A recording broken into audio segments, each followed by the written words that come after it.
Simplicity dwells on a slippery slope. It's a quality often attributed to the plain, to the ordinary, a synonym for everything flavorless and bleached.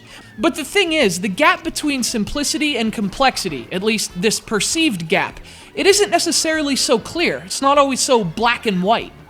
Speaking in terms of color, a ray of light is simple in a sense, but if you look at it through a piece of glass, well, the boring becomes the spectacular. You see a rainbow within the colorless, and simple becomes a synonym for beautiful as well. You could call Blob 2 a simple game, but simplicity isn't always what it seems.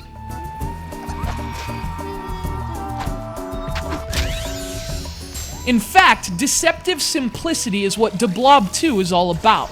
On the surface, the game looks like just another three-dimensional platformer, but in reality, there's a prism of color bursting from Blob 2. Bright blues, radiant reds, and truly eclectic game design. Developed by the talented Australian studio Blue Tongue, Blob 2 follows in the colorful paint smears of the 2008 original. Controlling a blob of paint who is buoyant in both the literal and figurative sense, it's your job to lead a resistance against the odious Inkt Corporation and their leader, Comrade Black. They've sapped all color from Blob's once vibrant world, enforcing a kind of greyscale fascism from which the only salvation is creativity. Your creativity, to be precise.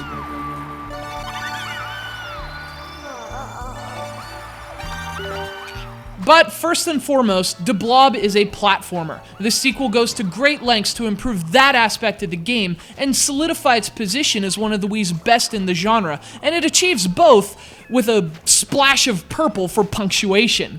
Blob 2 takes notes from other modern platformers by mixing side-scrolling elements into its 3D foundation for a gameplay concoction that's anything but primary. In fact, there seems to be a real Mario Galaxy influence here, as evidenced further by the so-dubbed girlfriend mode for multiplayer, not to mention the spherical levels and gravity puzzles Blob encounters later in his adventure. And believe me, there's nothing wrong with incorporating ideas from other games, especially when they mix together as beautifully as in Blob 2. The big difference between Galaxy and Blob, however, is that Galaxy is a reflection of Nintendo's creativity. It's someone else creating a world for you to play in. You handle those duties in Blob 2, and that's what makes the game so special. After you absorb some paint from the dwindling pools that Inkt has left behind, you can splash it wherever you see fit. Now, there are specific painting objectives, but for the most part, the game world literally becomes your canvas. You want the trees to be blue? Fine. You want the skyscrapers to be in alternating rows of green and red? It's your call. Blob 2 is like Mario Galaxy meets Mario Paint, and that mixture is every bit as liberating as it is fun. Of course, the problem with this kind of free-roaming formula in the first Blob was fitting it within a structure. And unfortunately, the restrictions still feel a bit arbitrary in Blob 2. Each level has a time limit, but since you collect extra time for doing paint missions, the clock never becomes an issue. And, putting a restriction on a game that is about freedom when it's at its best still feels counterproductive in Blob 2.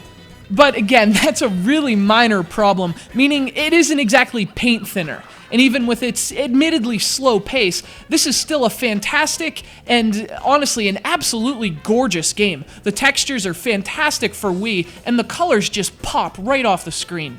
If you liked Blob, you'll love Blob 2. It adds diversity, it cuts the waggle that made jumping so gimmicky in the first one, and it keeps the creativity as liberating as ever. But perhaps most importantly, Blob 2 is also a better platformer. And that's a big reason this charming sequel sticks with you.